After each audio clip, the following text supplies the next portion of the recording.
ok? Bom, dentro do estudo do trabalho da eletricidade, a eletrostática é a parte inicial e fundamental desse estudo. Por quê? Nós vamos começar trabalhando os conceitos fundamentais da eletricidade, onde a eletrostática entra numa análise da eletricidade no momento em que ela não está ainda em movimento, mas no estado armazenado, no estado estático, ok? E entre os fenômenos que nós observamos da eletricidade, o mais comum no nosso cotidiano é o fenômeno do raio, certo? O fenômeno de um raio ou de uma simples tempestade é um fenômeno bastante comum e ao longo de muito tempo, ao longo de várias eras, a gente interpretou esse fenômeno como sendo um fenômeno de origem sobrenatural, ok? Tanto é que existem várias mitologias a ideia de que os raios, os trovões e as tempestades têm origem divina, não tem? Você encontra em algumas mitologias, né? Por exemplo, deuses responsáveis por isso, né? Deus do trovão, da tempestade, do raio, tanto a mitologia nórdica, grega, certo? Até mesmo na origem judaica cristã você tem aí a representação do raio como sendo a fúria de Deus, né? Então, dentro dessa análise mais mitológica, o homem e o ser humano não tinham a possibilidade de explicar muito sobre isso, a não ser através do temor que ele tinha dessas divindades.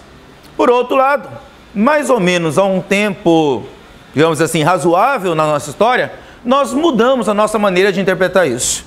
E isso aconteceu lá por volta do século VI a.C.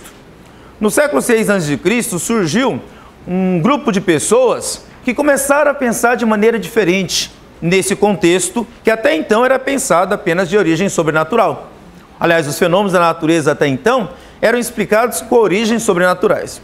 Por outro lado, a partir do século VI a.C., surgiu um grupo de pessoas que começaram a interpretar a natureza através de elementos da própria natureza. Esse grupo de pessoas são conhecidas hoje com o nome de filósofos pré-socráticos. Entre eles, nós temos o primeiro deles, na verdade, foi Tales de Mileto. Tales de Mileto, ele é o primeiro filósofo que nós temos aí como registro oficial de toda a história. E naquela época, esses primeiros filósofos eram filósofos chamados filósofos naturalistas, ou como Aristóteles chamou eles, de físicos. Ou seja, físicos por quê? Porque a palavra física significa essência da natureza. Então, a física é a ciência que estuda isso. Desta forma, esses primeiros pensadores pré-socráticos, eles queriam explicar a natureza usando elementos da própria natureza. Por exemplo, alguns acreditavam que podia se explicar a natureza a partir de um elemento chamado terra. Outros acreditavam que podia explicar a natureza a partir de um elemento chamado água. Outros o ar e alguns o fogo. Tá? Aristóteles, por exemplo, um período bem depois, tá? Ele chegou até a criar um quinto elemento para explicar os céus, que ele chamou esse elemento de éter. Então, cada elemento que foi elaborado naquela época e interpretado como sendo algo da natureza, para explicar a própria natureza, deu origem ao pensamento que nós conhecemos hoje como pensamento físico. Tá? E de lá para cá, é claro, a coisa evoluiu ao longo dos séculos e hoje nós pensamos um pouco diferente nisso. Mas naquela época, quando Tales de Mileto começou a elaborar um pensamento racional para explicar a natureza, ele acreditava que tudo podia ser explicado a partir de fluidos, a partir de algo que pudesse fluir de um lugar para outro, tipo a água. Tales de Mileto acreditava que a água seria o elemento que pudesse explicar toda a natureza.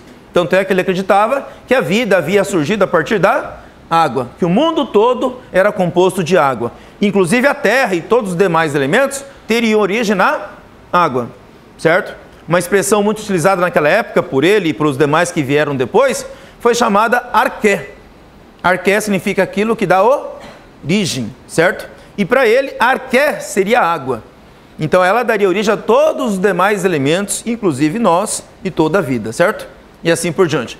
Então para ele, a água seria a explicação de todas as coisas. Ou, de maneira mais geral, poderia explicar tudo a partir de fluidos. Aí o que acontece nessa história toda?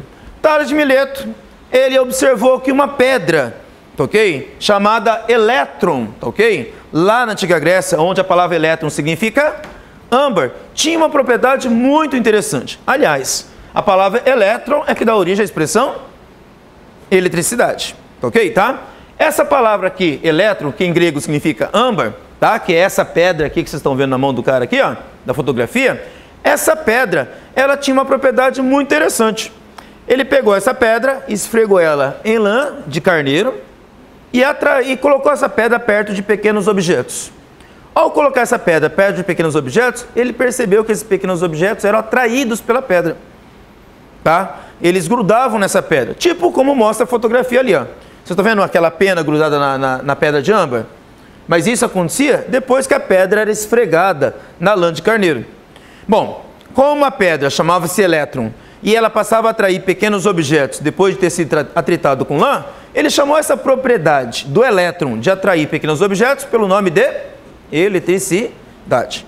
Então, originalmente, eletricidade significava isso, a propriedade que o âmbar tinha de atrair pequenos objetos depois de esfregado na lã. Mas você sabe o que é âmbar? Não. O âmbar, ele é um material, ele é uma pedra, vamos dizer assim. Os geólogos e geógrafos não gostam de falar pedra, né? Mas, na verdade, é uma rocha, vamos dizer assim melhor, de origem fóssil. Tá? Ele é um fóssil de origem vegetal.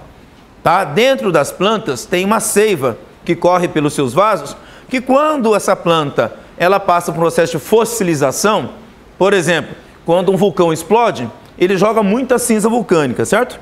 Essa cinza vulcânica cai e pode recobrir uma grande extensão de florestas. Essa cinza vulcânica é rica em sais minerais. Ela altera a composição química do entorno da planta e essa alteração da composição química acaba matando fungos e bactérias ou outros organismos ali que promovem a decomposição daquela planta. Ela vai morrer, certo? Só que como os agentes decompositores acabam morrendo pela alteração química do entorno, o resultado, aquela planta, ela não entra em decomposição, ela morre, mas não se decompõe. E aí o que acontece com o passar do tempo? Chuva e outras intempéries acaba dissolvendo aqueles sais minerais que estão aqui, ali naquele solo, agora aquela cinza vulcânica virou um solo, certo? E aquilo vai mineralizando a árvore ou a planta com o passar do tempo. E ali vai substituindo compostos orgânicos por compostos minerais. E no caso da seiva, a seiva vira o âmbar. Então o âmbar, ele é uma resina, tá ok? Fossilizada de origem vegetal. E aí, o âmbar, ele aparece, assim como qualquer fóssil na superfície da Terra, através da ação do tempo. Depois de muito tempo, o intemperismo vai gastando a rocha, né? Que está ali em volta, e daqui a pouco, um tempo, aquilo vai aflorando na superfície e o âmbar vai sendo encontrado. Não só ele, mas também outros fósseis que estão ali junto começam a ser encontrados. E naquela época, essa rocha, que era o âmbar, foi encontrado por Tales de Mileto com essa propriedade, a de esfregar na lã de carneiro e atrair pequenos objetos. Ok? Então, como eu disse para vocês, essa primeira observação da eletricidade feita por Tales tinha que ter uma explicação racional. Como é que ele explicou isso? Ele disse assim, toda substância tem um fluido, certo? Para ele, lembra que eu falei para vocês? Ele queria explicar todo o universo a partir de fluidos, como por exemplo a água. Para ele, todo objeto tem um fluido que ele chamou de fluido elétrico. Esse fluido, tá? Na época a expressão correta era humor.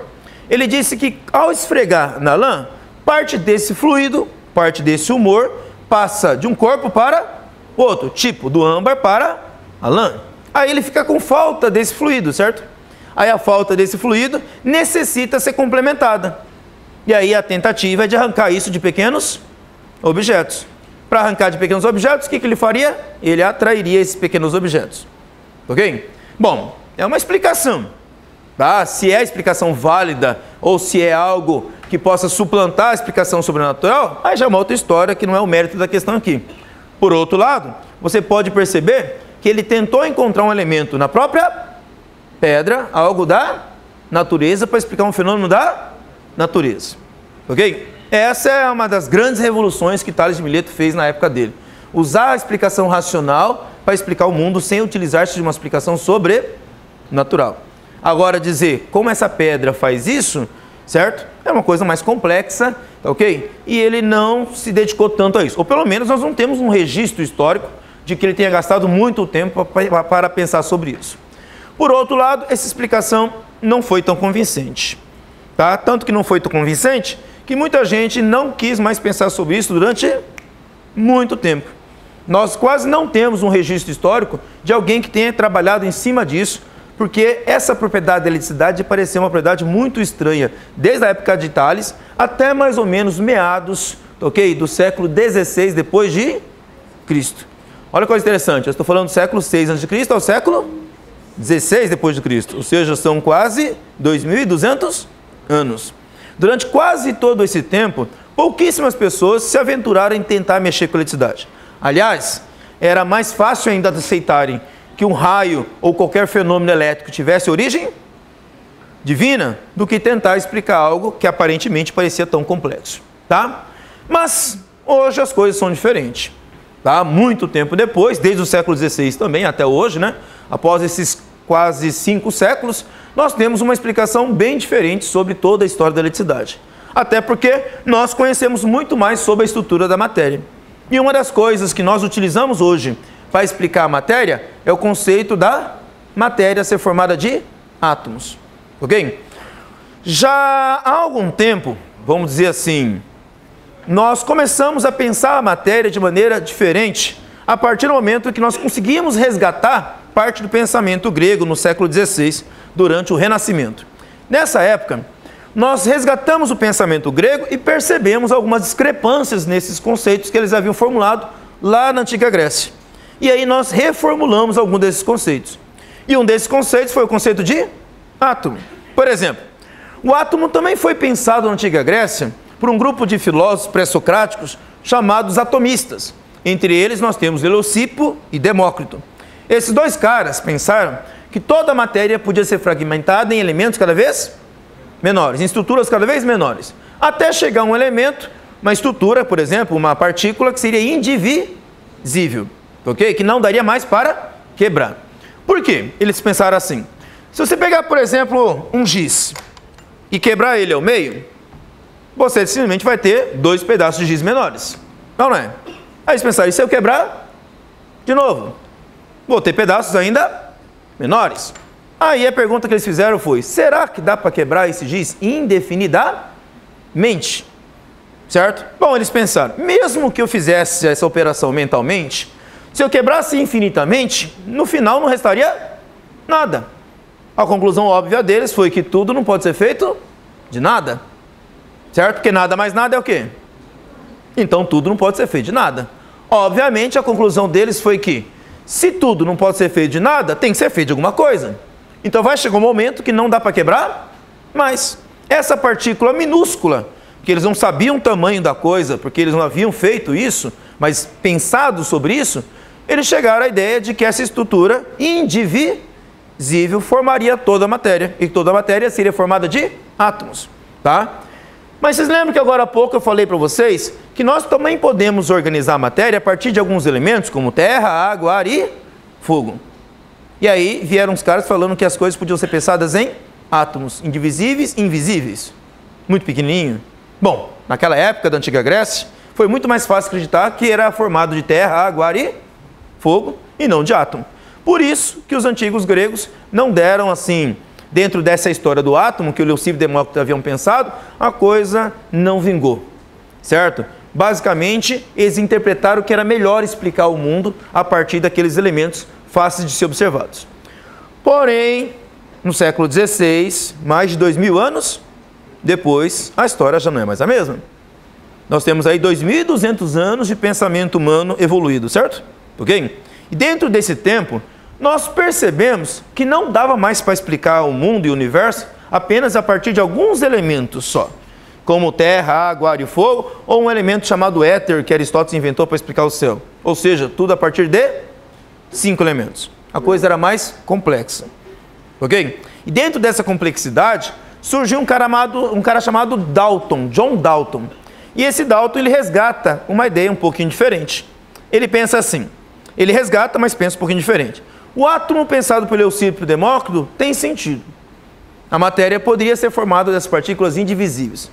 Porém, os átomos representam os elementos. Quais elementos? Os elementos que não podem ser decompostos. O que é decompor? Eu pegar uma substância e separar ela em 2 substâncias diferentes. Tipo, açúcar. Se você pegar açúcar e colocar ela na panela, o açúcar na panela e começar a esquentar, você vai perceber que com o passar do tempo, aquele açúcar carameliza, não carameliza? Certo? E aí daqui a pouco começa a sair muita fumaça dele. Aquela fumaça é vapor d'água. Então significa que você pode pegar o açúcar e decompor em quê? Em vapor d'água. Ou seja, eu consigo tirar a água do açúcar. E com o passar do tempo, você vai perceber que só vai sobrar ali na panela uma borra preta. Se você deixar o caramelo passar do ponto, né? Deixa lá no fogo por muito tempo, você vai perceber que no final sobra uma borra preta. Aquela borra preta é carbono. É carvão. Então, o que nós podemos concluir? Que o açúcar é uma substância elementar? Ela é elementar? Não. Por que não? Porque eu posso decompor em duas substâncias mais simples, certo? Então, se eu pego o açúcar e decomponho em água e carbono, no caso carvão, o açúcar não é uma substância simples, elementar, ok? É uma substância composta. E dessa forma, John Dalton percebeu que a ideia pensada pelos antigos gregos Leucipo e Demócrito tinha sentido. Porém, como eu falei, 2.200 anos depois, ok? Já se sabia sobre o processo químico de decomposição dos elementos, certo? Ou seja, você pega uma substância mais complexa e decompõe em substâncias mais simples. Então ele pensou, deve existir vários tipos de átomos e cada átomo representa um elemento, ok? E ele até pensou como combinar esses elementos para gerar novas substâncias, que na época ele chamou de compostos, ok? Então os compostos são substâncias formadas por mais de um elemento, tá? E aí ele até criou o que nós chamamos hoje de lei das umas leis que dão origem ao que nós conhecemos hoje de leis das reações químicas, tá? Uma dessas leis é que a quantidade de massa que existe antes da reação é igual à quantidade de massa que existe depois da reação, que deu origem a uma outra lei mais conhecida na química chamada lei de Lavoisier, né? É aquela famosa frase dele, né? Na natureza nada se cria, nada se perde, tudo se transforma. A química moderna nasce em cima disso.